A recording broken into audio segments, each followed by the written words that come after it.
Assalamualaikum warahmatullahi wabarakatuh. Selamat siang, saudara-saudara dimanapun Anda berada yang menyaksikan video talk show Padang kita.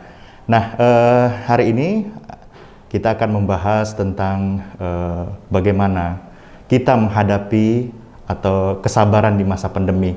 Nah, kita akan mengkaji dari sisi agama ya.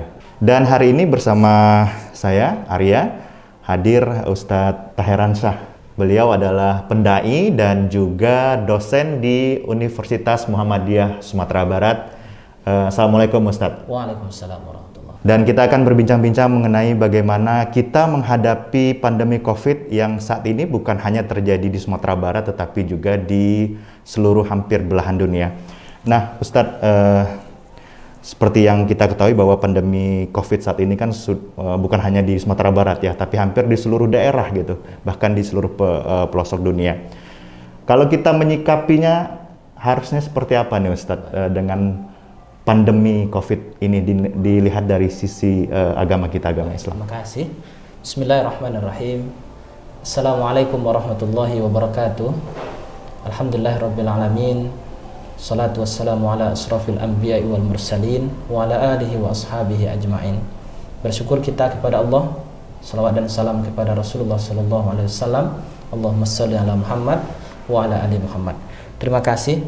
Jadi kalau kita bicara musibah, sebenarnya bukan hanya COVID ya. Begitu banyak orang yang tidak menyadari sesungguhnya bahwa musibah itu atau cobaan, ujian itu bukan hanya sesuatu yang menyakitkan kita. Sebenarnya banyak ya, bisa saja seorang diuji, dicoba dengan kekuasaannya. Ketika dia diberikan amanah, tapi kalau tidak mampu menggunakannya sesuai dengan tuntunan agama, maka ini juga bisa membuat dia tergelincir kepada dosa. Nah, kalau sakit kita hari ini seperti pandemi COVID ini, sebenarnya kan bagi kita orang beriman, justru inilah yang membuat kita supaya kita kembali ke jalan yang benar. Karena sesungguhnya yang terjadi ini kan atas kekuasaan Allah. Jadi kalau kita memandang dari sisi agama, mestinya dengan pandemi ini lebih meyakinkan kita, lebih menguatkan iman kita. Karena ternyata betapa hebatnya teknologi, betapa canggihnya ilmu pengetahuan hari ini, tidak ada yang bisa melawan kekuasaan Allah itu. Nah, oleh karena itu, kalau kita lihat dalam Al-Quran, Allah memberikan solusi bahwa setiap ujian itu mesti dihadapi dengan sabar. Jadi Allah berjanji dalam Al-Quran, وَلَنَبْلُوَنَّكُمْ بِشَيْءٍ مِنَ الْخَوْفِ وَالْجُوعِ وَنَقْصٍ مِنَ الْأَمْوَالِ وَالْأَنْفُسِ وَالثَّمَرَاتِ وَبَشِّرِ الصَّابِرِينَ. Jadi kami pasti, kata Allah, akan menguji manusia dengan beberapa ujian, dengan berbagai musibah, di antaranya rasa lapar, dengan rasa lapar, kemiskinan, kemudian kekurangan harta, kemudian juga kematian dan segala macam. Maka beruntunglah orang-orang yang sabar.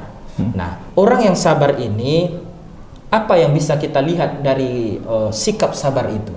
Yang pertama, orang yang sabar itu mereka menjadikan segala ujian termasuk COVID ini menjadikan imannya lebih kuat. Jadi kata Allah, wasta'inu bis sabri was shalah.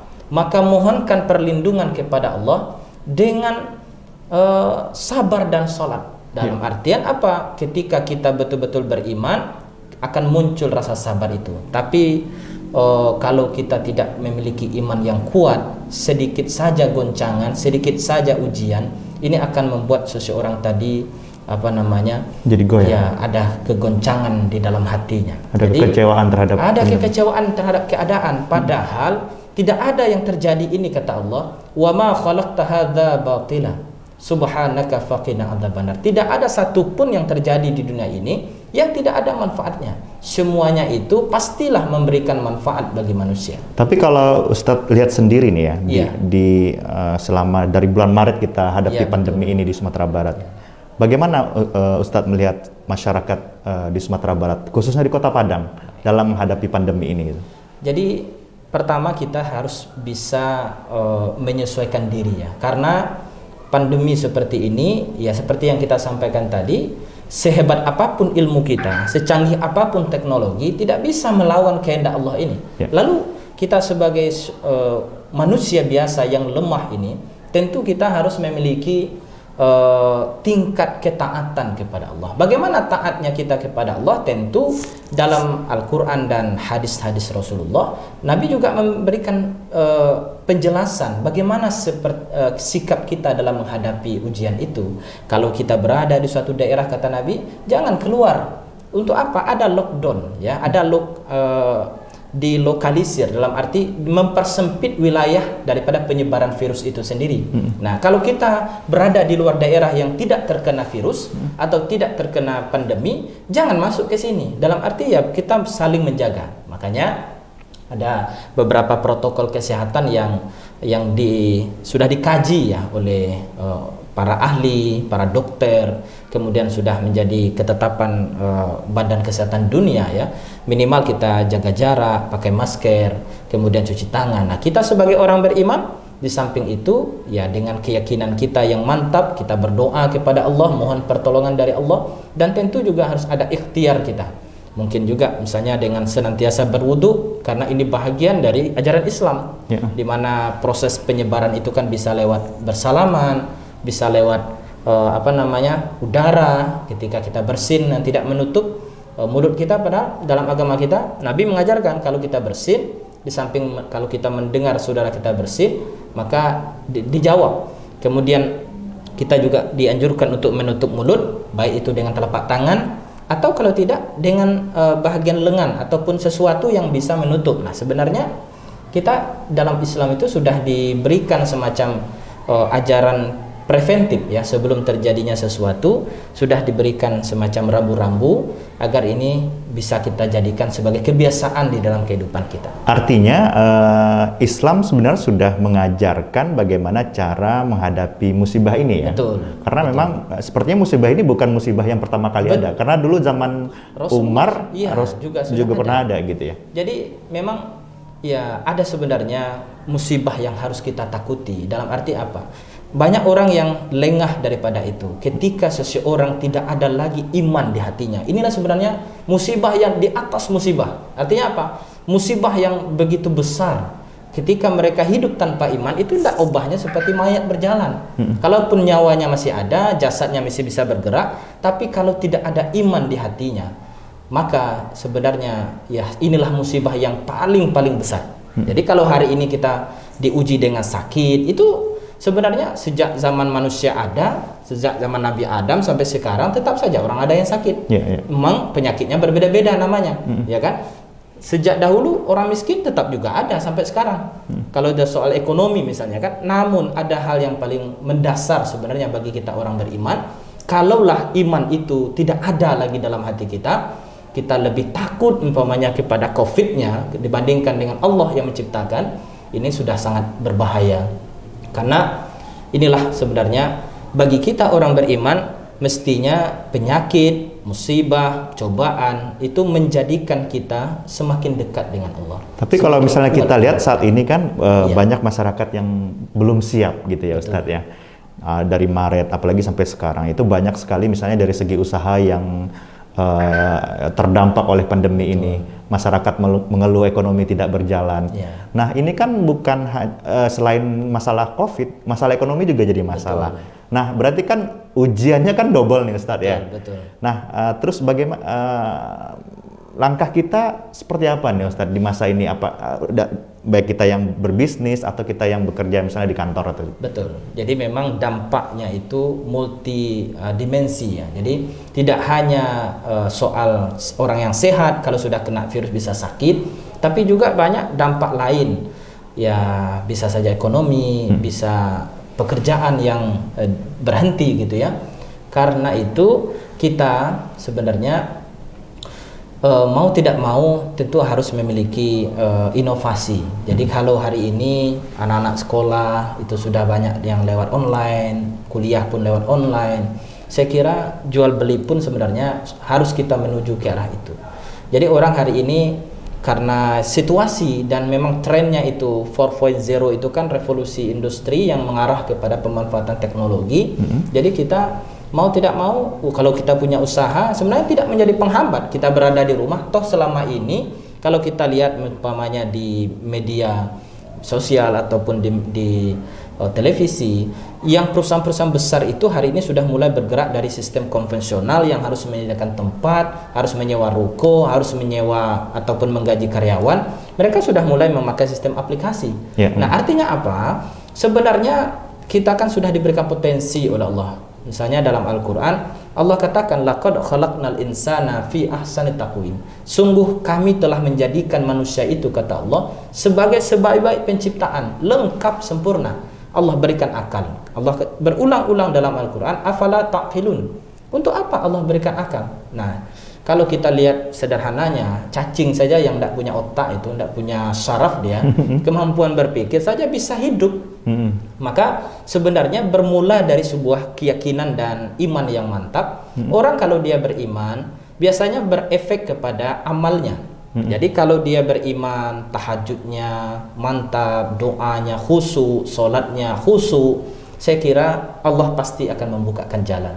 Sebagaimana janji Allah dalam Al-Quran, ya, wa may yattaqillaha yaj'al lahu makhraja. Barang siapa yang bertakwa kepada Allah, pasti Allah bantu carikan jalan keluar. Bagaimana kita bisa takwa? Ya mulailah dengan iman. Tidak mungkin orang bertakwa kalau tidak beriman. Nah, artinya kita sebagai orang beriman ini, ya tentu harus mengambil ini sebagai sebuah penyemangat kita. Jadi jangan kita kalah dengan keadaan, dalam arti Allah sudah memberikan potensi yang begitu besar kepada kita untuk bisa berpikir, untuk bisa berinovasi, untuk bisa mengembangkan usaha kita. Karena hari ini ya tentu tidak hanya kita di Indonesia saja, tapi hampir di 214 negara itu sudah terlanda COVID ini. Ya kan, selain masyarakat juga para dai gitu, para ustadz, para dai lah ya. Iya. Juga terdampak juga COVID ya.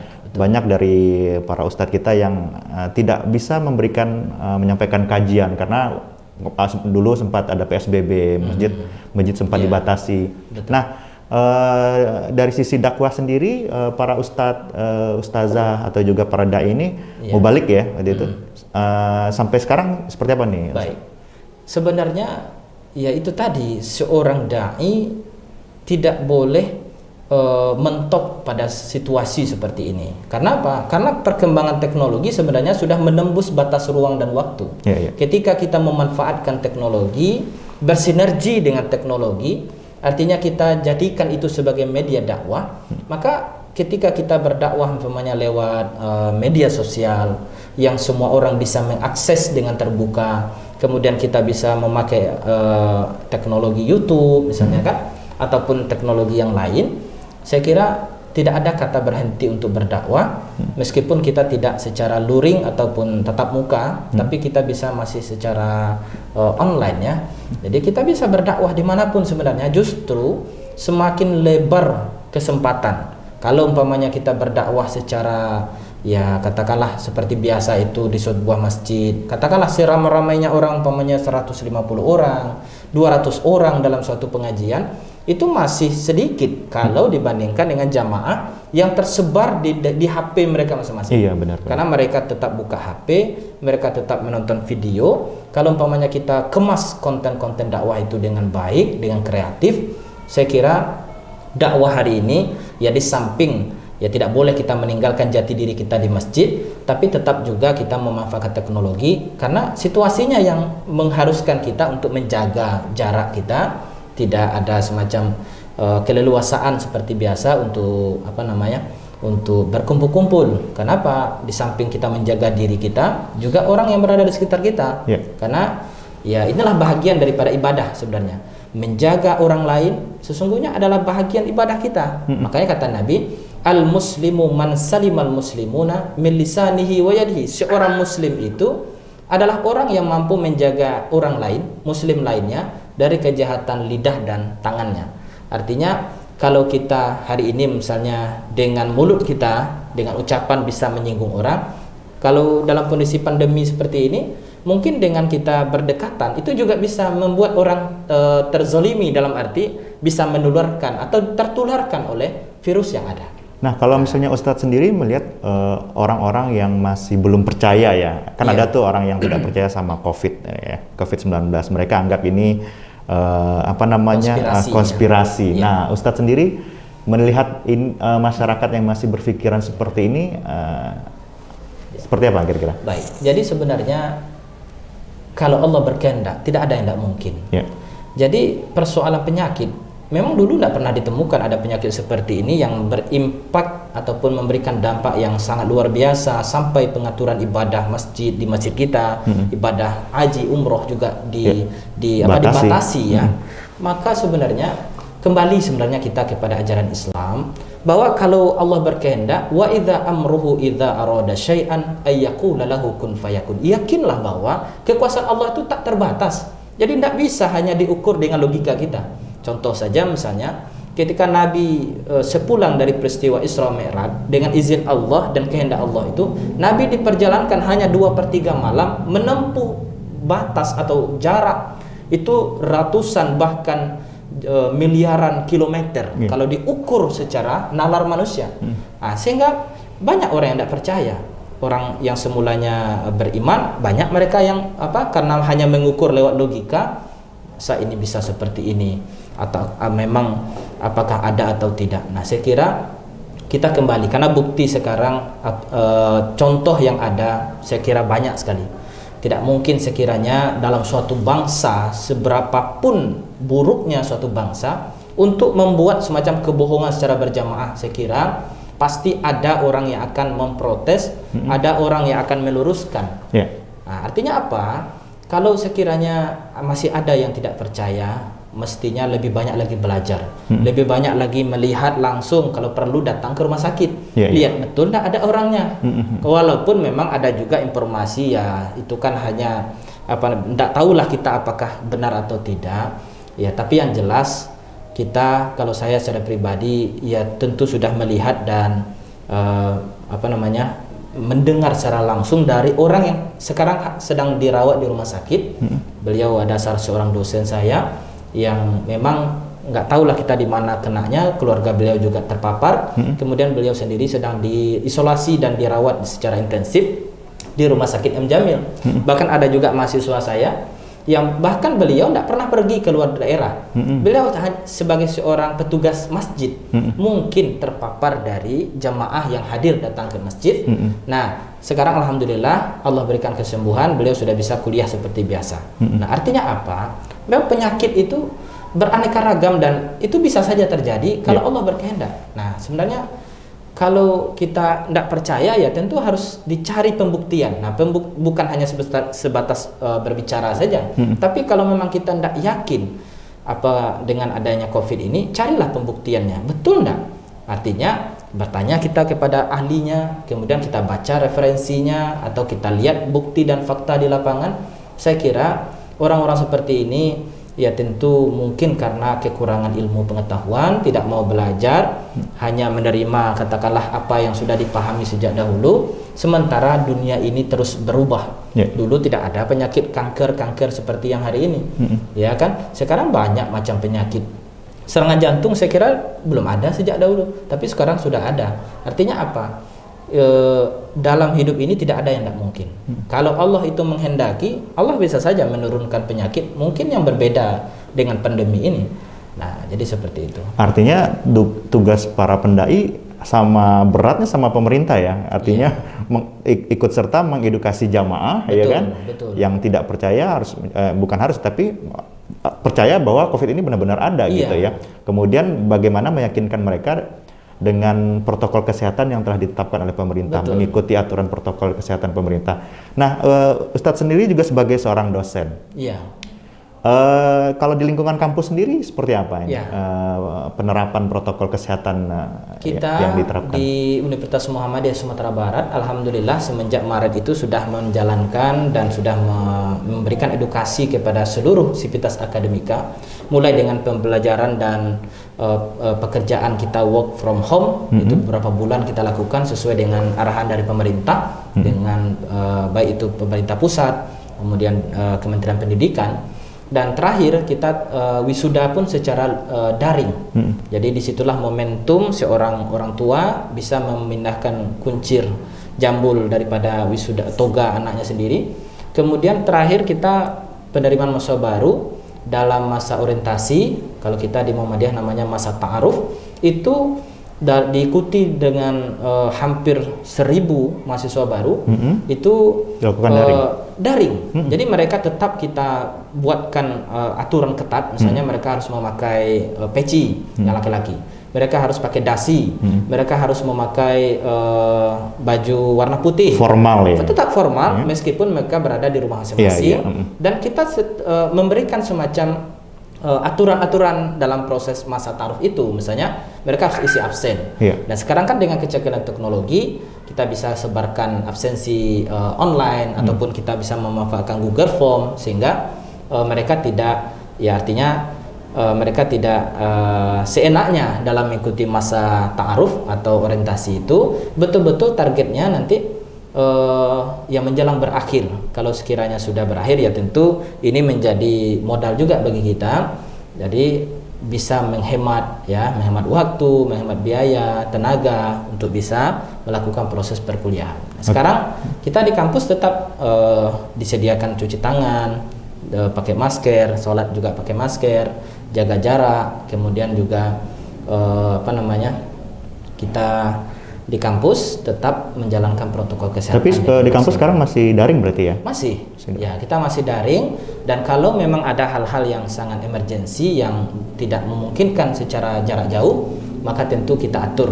Kemarin itu misalnya ada kegiatan penyerahan surat keputusan terkait dengan pengangkatan dosen, ya. Maka dilakukanlah secara langsung, dan itu pun tidak diikuti oleh banyak orang, hanya beberapa puluh orang, dan jaraknya diatur. Dan memang kita juga di kampus juga memiliki tim Satgas Covid, yang itulah yang siap untuk mengayomi dan memantau serta mengawal penerapan. Jadi kalau ada mahasiswa yang tidak taat, kalau mereka sedang berurusan ke kampus, misalnya sangat penting, misalnya mengambil ijazah misalnya kan agak sulit kalau seandainya secara jarak jauh. Tetaplah yang asli itu diberikan langsung. Nah, itu tetap kita menggunakan protokol kesehatan yang cukup ketat. Iya, oke. Ada yang saya lupa nih. Masukan Ustadz kepada ini para pengurus masjid, ya kan, ke musola atau tempat-tempat ibadah, agar kita bersama-sama untuk bisa mencegah dan menekan COVID, apa yang dia lakukan, sebaiknya dilakukan oleh para pengurus ini, Ustadz? Baik, terima kasih pada bapak-bapak, ibu-ibu pengurus, baik masjid, musola, surau, dan segala macam rumah ibadah. Tentu kita berharap ini semua kan bahagian dari kehendak Allah. Maka kita sebagai manusia tentu juga harus saling menjaga.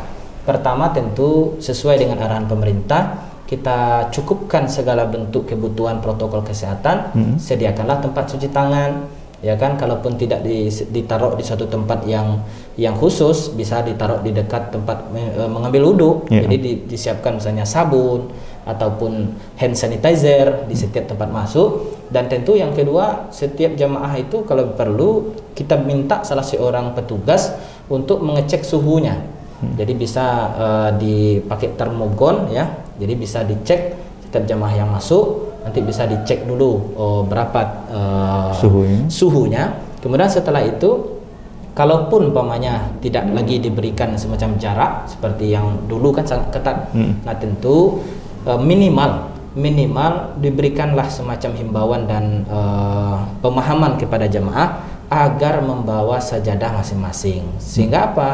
Ketika mereka sujud, yang dihirup itu ya tentu sajadah mereka sendiri, sehingga akan mengurangilah penyebaran virus corona ini. Dan jangan lupa menggunakan masker di rumah. Betul, ya, Ustaz, menggunakan masker dan tetap menjaga jarak, tidak bersalaman, karena itu juga bisa menjadi media penularan. Nah, seperti itu. Oke, baik Ustadz, sebenarnya masih banyak hal yang saya tanyakan, tapi kita karena terbatas waktu, dan memang kita sama-sama berharap bahwa di Kota Padang atau Sumbar sendiri kita bisa mencegah, bahkan menekan, bahkan mencegah penyebaran virus COVID ya, yang memang saat ini sedang lagi tinggi-tingginya nih. Dan kita juga sebagai umat beragama, umat Islam, harus meyakini bahwa ini sebagai sebuah ujian ya Ustadz ya. Ujian. Dan insya Allah kalau kita sabar menghadapinya, kita akan masuk dalam golongan orang yang memang diridhoi Allah Subhanahu wa taala. Baik, terima kasih Ustadz Ya. atas waktunya dan juga buat teman-teman di Muhammadiyah ya, semoga kita semua terhindar dari COVID-19 ini. Dan pemirsa dimanapun Anda berada, demikian wawancara kami dengan Ustadz Tahir Hansah. Beliau adalah dai dan juga pengajar di Universitas Muhammadiyah Sumatera Barat. Terima kasih banyak dan jangan lupa untuk selalu menerapkan protokol kesehatan 3M, memakai masker, menjaga jarak dan mencuci tangan dengan sabun pada air yang mengalir ya. Setiap kita keluar dari pulang ke rumah atau setelah melakukan aktivitas di luar rumah. Saya Arya pamit, terima kasih banyak. Assalamualaikum warahmatullahi wabarakatuh.